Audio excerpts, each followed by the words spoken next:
नमस्कार दोस्तों, welcome to stock market sphere. देखो भाई, एक समस्या आ रही है। बड़े बड़े स्टॉक्स गिर रहे हैं। जैसे कल रिलायंस ने क्या किया, बहुत बड़ा एक लगभग 10% के आसपास की गिरावट दिखाई। उधर से एचडीएफसी बैंक, उसने भी काफी बढ़िया गिरावट है। मतलब अगर हम बैंक इंडेक्स देखें तो बैंकिंग सेक्टर पिछले 2 दिन से काफी बढ़िया गिरावट दिखा रहा है और उसको लीड कर रहा है एचडीएफसी बैंक।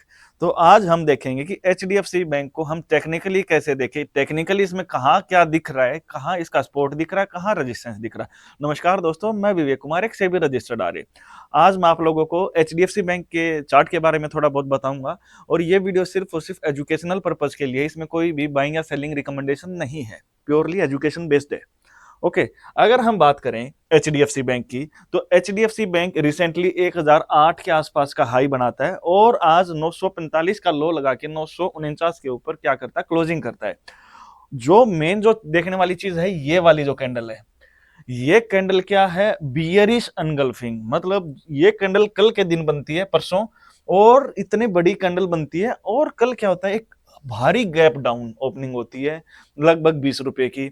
और आज उसी सेलिंग को कंटिन्यू करते हुए एचडीएफसी बैंक में और ज्यादा गिरावट देखने को मिली है। तो इनके पीछे क्या रीजंस हैं, क्या हम टेक्निकली अब आगे के लिए देखें, क्या स्ट्रक्चर इसका वीक हो गया है? बिल्कुल हो गया है। क्यों हो गया है? आप देखो, पिछले काफी टाइम से कोई यहाँ पे एक हमें एक बड़ी कैंडल देखने को मिली थी, लगभग यहाँ से 7 8 10 महीने पहले। और उसके बाद फर्स्ट टाइम हमें ऐसा देखने को मिल रहा है कि एक रेड कैंडल बनी है और वो भी बियरिश एनगल्फिंग। मतलब अगर हम ये वाला एरिया देखेंगे, पिछले लगभग 2 महीने से मार्केट जहां ये ट्रेड कर रहा था एचडीएफसी बैंक, उसको तोड़ के नीचे की साइड में भागना शुरू कर दिया। मतलब ये सारा का सारा जितना भी यहाँ इन्होंने कंसोलिडेशन किया था और इसने जितना भी टाइम स्पेंड किया था, एक दिन के अंदर अंदर उसको तोड़ देता इतने बड़ी कैंडल बना के। तो ये काफी बड़ा एक संकेत है सेलिंग हावी होने का। और अगले ही दिन क्या होता है कि गैप डाउन ओपनिंग होती है यहां, और मार्केट उस दिन भी रेड में ही रहती है और 960 का लो लगाती है। आज क्या होता है, आज के दिन भी नीचे की तरफ ही ओपनिंग जहां से होती है वहीं से स्टॉक गिरना शुरू कर देता है और 945 का लो लगा देता है। मतलब मोटा मोटा अगर हम बात करें तो मोटी मोटी यहां से 1008 से अगर 945 अगर हम लगाएं तो ये 5% के आसपास की गिरावट है 3 दिन के अंदर अंदर। ठीक है। तो काफी बढ़िया एक हैवी सेलिंग हमें देखने को मिली है। और हम आगे की अगर बात करें तो ये देखो भाई, ये वाली जो आप सारी की सारी मूविंग एवरेजेस देख रहे हो ना, ब्लू वाली 20 मूविंग एवरेज है। अभी हमारा जो चार्ट का जो फ्रेम है, ये डे है। और येलो वाली जो है, ये हमारी 50 मूविंग एवरेज है और ये वाली 100 मूविंग एवरेज है। अगर हम देखें कि सारी की सारी मूविंग एवरेजेस एक ही जगह पे चल रही थी, 983 से लेकर 992, मतलब तीनों मूविंग एवरेजेस को धीरे धीरे ऊपर उठाने का काम कर रही थी। अब हुआ क्या कि इन तीनों मूविंग एवरेजेस को भी इसने तोड़ दिया। डेली टाइम फ्रेम की अगर हम बात करें तो तीनों मूविंग एवरेजेस को तोड़ के अब इसमें वीकनेस देखी जा रही है। और ये देखो भाई, यहाँ पिछले 3 दिन से इसका वॉल्यूम लगातार ड्रास्टिकली चेंज होता होता जा रहा है, बढ़ता जा रहा है। इतना ज्यादा वॉल्यूम एक बार यहाँ आया था जिसने इसको स्टॉक को बढ़ाया था, उसके बाद में इतना वॉल्यूम देखो पिछले इतने टाइम से आया ही नहीं था। तो 2026 की शुरुआत एचडीएफसी बैंक के लिए तो बिल्कुल भी सही नहीं रही। अगर हम इसको छोटे टाइम फ्रेम पे देखें कि सर, अगर हम पहले तो इसी पे देख लेते हैं फिर छोटे पे देखेंगे कि सर अब इसको हम वापस कहाँ देखें कि इसमें हम बाइंग अपॉर्चुनिटी देखें कि हाँ बुल्स के लिए क्या है, आई कैचिंग हो जाए।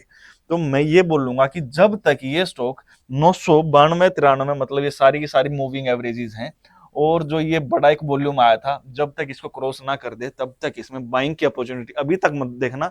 हाँ, अगर हम नीचे बात करें तो एग्जैक्टली स्टॉक कहाँ है, एक्सपोर्ट के आसपास में है, 940 के आसपास। तो अगर ये यहां से बाउंस करता तो एक बार 980 के लेवल हमें देखने को मिल सकते हैं। लेकिन यहां जाके आपको एक बार इसको दोबारा रिव्यू जरूर करना है। हाँ, 940 के अगर नीचे टूटता तो ये देखो पिछले कई 1 1.5 साल से इसका 940 का एक काफी बढ़िया सपोर्ट है। 940 का बचाना मार्केट के लिए काफी इंपॉर्टेंट हो जाता है, काफी इंपॉर्टेंट लेवल है। इसके नीचे अगर जाएगा तो ये देखो भाई, स्टॉक लगभग मेरे हिसाब से 920 और 910 के लेवल पे आ जाएगा। यहां देखो, तो यहां तक कुछ है ही नहीं, लगभग 880 तक स्टॉक काफी एक टाइप से हो गया कि स्वाहा। तो 940 का लेवल बिल्कुल ध्यान से देखना, यही डू और डाई का एक हमारे लिए लेवल है। अगर हम बात करें वीकली टाइम फ्रेम की, तो वीकली टाइम फ्रेम पे स्टॉक क्या कुछ बोल रहा है एक बार देख लेते हैं। तो वीकली टाइम फ्रेम पे ये देखिए भाई, एग्जैक्टली जिस लेवल की हम बात कर रहे हैं वो यही है 940। यहीं से स्टॉक ने भागना शुरू किया था और 1016 का हाई बनाया था, ये इसका अभी तक का हाई है रिसेंटली। तो यहीं से बार बार जिग जैग तरीके से टाइम पास करता रहा और यहां से इस बार एक बार और स्पॉट तो बनता है। इसको अगर तोड़ेगा नीचे की तरफ तो ये देखो भाई, ये अगर तोड़ देता है तो ये वाला जो एक लेवल है, यहाँ तक स्टॉक में कुछ भी नहीं है, स्टॉक लगातार गिरता ही जाएगा। और यहाँ इसका जो 100 मूविंग एवरेज है, वो वीकली 100 मूविंग एवरेज भी इसका 88 83 के आसपास है। तो इसका मतलब बीच में कुछ भी नहीं है, सिर्फ उसी बंजर जमीन है, इसको कवर कर सकता है फिर। तो बिल्कुल देखने वाली चीज है।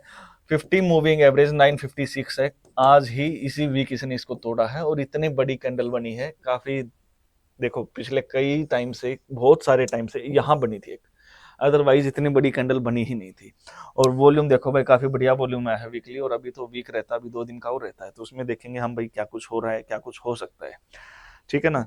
तो ऊपर की तरफ अगर हम बात करें वीकली टाइम फ्रेम पे, तो वीकली और डेली दोनों में ही 980 का लेवल आ रहा है कि जब तक 980 82 के लेवल से ऊपर नहीं जाएगा, स्टॉक में अभी कोई ज्यादा सी जान नहीं दिख रही है। हाँ, स्पोर्ट के आसपास में जरूर खड़ा है, इस स्पोर्ट की एक बार रिस्पेक्ट जरूर बनती है।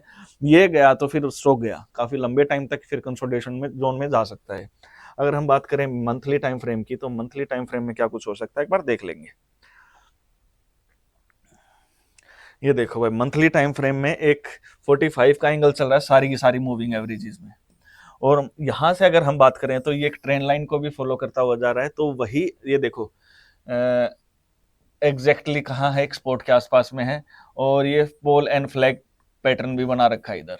तो यहाँ से या तो इसको रिकवरी कर देनी चाहिए, अदरवाइज अगर पोल एंड फ्लैग का नीचे वाला अगर ये तोड़ दिया है तो वो वही फिर 920 और 900 880 के आसपास के लेवल ये दिखा देगा श्योर श्योर। ठीक है ना। तो ये चीजें बिल्कुल आपको काफी करीब से देखनी पड़ेगी कि स्टॉक में अब मेरे को कहाँ क्या करना है।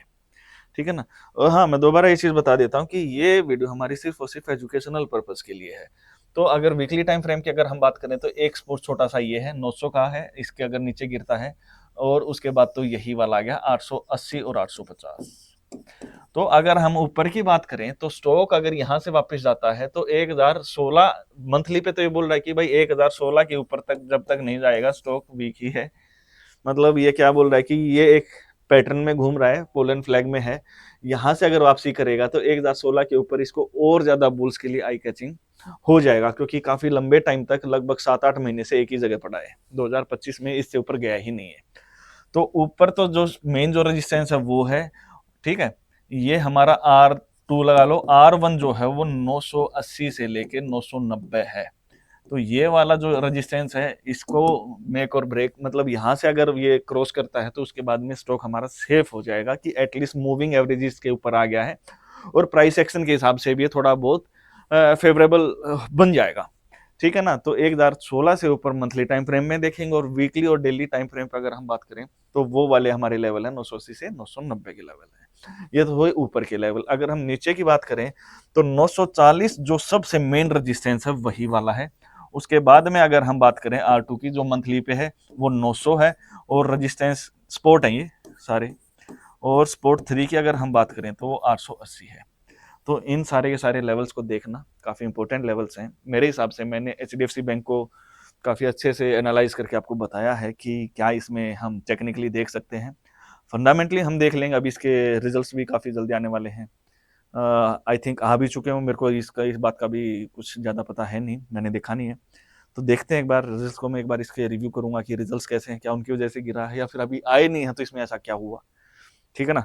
तो चलिए मिलते हैं नेक्स्ट वीडियो में कुछ और नई चीजों के साथ।